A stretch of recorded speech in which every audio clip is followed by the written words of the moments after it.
اور اللہ کے پیارے حبیب صلی اللہ علیہ وسلم نے ارشاد فرمایا لا یؤمن احدکم حتی اکون احب الیہ من والدہ وولدہ والناس اجمعین، تم میں سے کوئی شخص مومن ہی نہیں ہو سکتا جب تک کہ مجھ سے اتنی محبت کرے کہ وہ محبت اس کی جو ماں باپ سے محبت ہے اس سے زیادہ ہو، جو وہ اولاد سے محبت کرتا ہے میری محبت اس سے زیادہ ہو۔ کائنات میں کسی شے سے بھی، بیوی سے، بچوں سے، دولت سے، کسی بڑے سے بڑے انسان سے انسان کو جو محبت ہو سکتی ہے اس سے زیادہ محبت مجھ سے رکھے گا تو اس کا ایمان کامل ہوگا۔ اور مفہوم کیا ہے کہ تم میں سے کوئی شخص اس وقت تک مومن نہیں ہو سکتا جب تک کہ اپنی ساری محبتوں کو میری محبت پہ قربان نہ کر دے۔ یہ حدیث پاک کا مفہوم ہے، ہر محبت میری محبت پہ قربان ہو جائے پھر یہ شخص مومن ہے، پھر یہ شخص صاحب ایمان کہلانے کا مستحق ہے۔ گزشتہ جمعۃ المبارک میں آپ نے سنا کہ الکفر ملت واحدہ، سارا کفر ایک ہے۔ فرانس کے صدر نے حضور اکرم صلی اللہ علیہ وسلم کی گئی توہین اور گستاخی کی حمایت کی اور خود گستاخوں کا سرپرست بن کے کھڑا ہوا کہ جب وہاں کے ایک یونیورسٹی کے کالج کے ٹیچر نے جناب نبی پاک صلی اللہ علیہ وسلم کے کارٹون بنائے، خاکے بنائے، اور ایک عاشق رسول چیچن مجاہد نے بار بار اس ٹیچر کو منع کرنے کے باوجود، تھانے میں رپورٹ کرانے کے باوجود، حکومت کے علم میں لانے کے باوجود، یونیورسٹی یا کالج کی انتظامیہ کو کہنے کے باوجود، جب وہ ٹیچر اپنی گستاخی سے باز نہ آیا تو ایک چیچن مجاہد نے آگے بڑھ کر اس کو جہنم رسید کر دیا،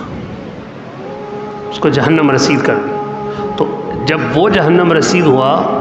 تو فرانس کے صدر جو ہے وہ مشتعل ہو گئے کہ ہمارے ایک فرانسی کو کیوں مارا۔ پھر اس نے کہا کہ ہم خود جو ہے، فرانس کے صدر نے اعلان کیا کہ ہم خود سرکاری سطح پر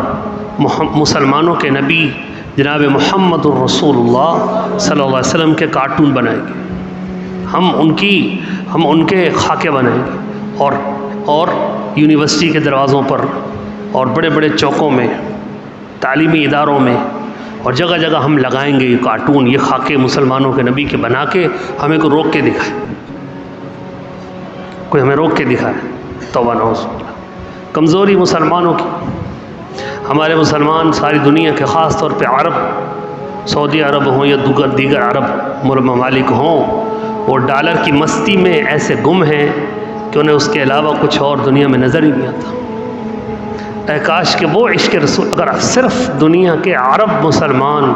اللہ کے رسول صلی اللہ علیہ وسلم کی ناموس کی حفاظت کے لیے میدان میں آ جائیں تو آج بھی صحابہ کرام کی یادیں زندہ ہو سکتی،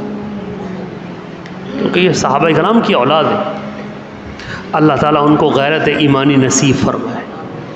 تو اس کے بعد بہت سے لوگوں کے دلوں میں کہ جب اس کو قتل کر دیا تو آپ نے دیکھا ہوگا ٹی وی پر، میڈیا پر اچھے لوگ، عاشقان رسول، صاحب ایمان، وہ بھی آتے ہیں، حق کی بات کرتے ہیں، دین کی بات بتاتے ہیں، وہ بہت تھوڑے ہیں، اور کان دجال کو ماننے والے اور اس کے پیروکار زیادہ ہیں۔ تو کوؤں کی طرح کائیں شروع ہو گئی کہ جی حضور صلی اللہ علیہ وسلم کے گستاخ کو قتل کرنا، جہنم رسید کرنا، اس کا قرآن میں تو کہیں ذکر ہی نہیں۔ اللہ کے نبی پر الحمد سے والناس تک قرآن پاک اترا، پورے قرآن میں یہ ذکر ہی نہیں ہے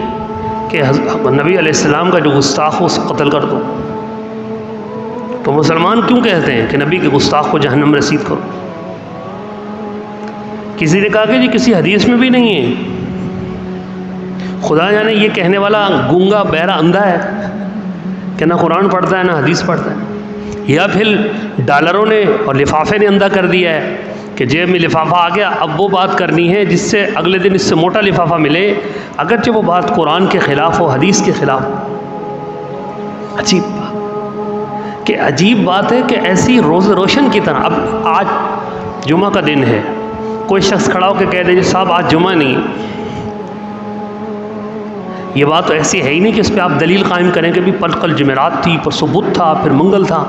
ہر ایک کو پتا جمعہ ہے۔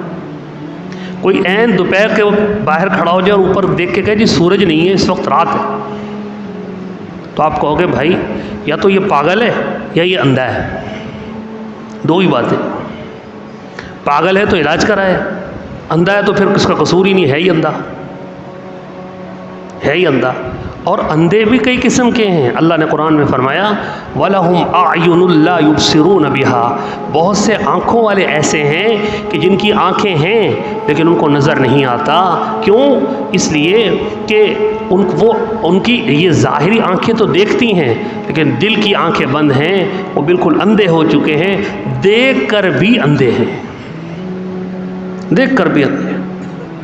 قرآن کریم میں اس قدر زیادہ دلائل اس پر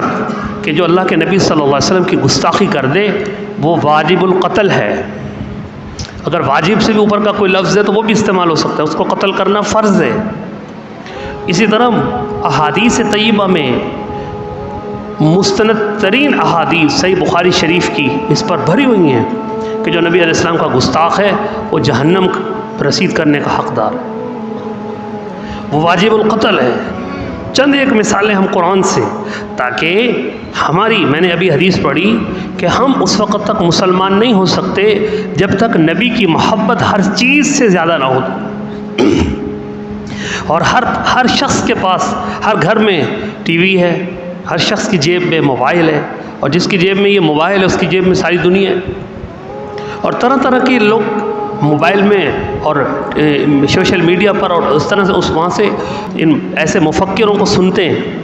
پھر آ کے سوال کرتے ہیں کہ حضرت وہ فلاں شخص کالی پگڑی ہے، یوں ہیں وہ ہیں، وہ تو یہ کہہ رہا تھا، وہ فلاں مرزا تو یہ کہہ رہا تھا، وہ فلاں تو یوں کہہ رہا تھا، کہ یہ گستاخی کا ذکر ہی نہیں ہے کہیں، وہ غامدی صاحب تو یہ کہہ رہے تھے کہ حضور صلی اللہ علیہ وسلم کے گستاخ کو قتل نہیں کیا جائے، اور وہ فلاں صاحب تو یہ کہہ رہے تھے کہ کافر ملکوں میں جو گستاخی کر دے اس پر قتل کی سزا لاگو نہیں ہوتی، اس پر قتل کی سزا۔ اب وہ قرآن پڑھ رہے تھے، وہ جو حدیث پڑھ رہے تھے، تو ذہن الجھتا ہے۔ ضروری ہے فَاسْأَلُوا أَهْلَ الذِّكْرِ إِن كُنتُمْ لَا تَعْلَمُونَ، مفہوم آیت کا بتا رہا ہوں، اے لوگو کوئی بات دیکھو اور سمجھ نہ سکو تو علماء کے پاس آؤ، وہ تمہیں سمجھائیں گے۔ قرآن کریم کی آیت، علماء کرام کے پاس آؤ، وہ تمہیں سمجھائیں گے، خود سے فیصلہ نہیں کرو، خود سے کوئی ڈاکٹر نہیں بن سکتا، اگر خود سے ڈاکٹر بنے گا تو وہ قبرستان آباد کرے گا، ہسپتال کو آباد نہیں کرے گا۔ خود سے تو کوئی موچی نہیں بن سکتا، آپ کی چپل ٹوٹ جائے آپ خود سیتے ہیں کیا؟ 20 روپے دیتے ہیں، 50 روپے دیتے ہیں، موچی کے پاس لے کے جاتے ہیں کہ اس کو سی کے دے، ٹوٹ گئی۔ ایک موچی کا کام انسان خود نہیں کر سکتا، اور قرآن و حدیث کو خود سمجھ کے خود سے اس کا رزلٹ نکالنے والا سوائے گمراہی پھیلانے کا کچھ نہیں کرتا۔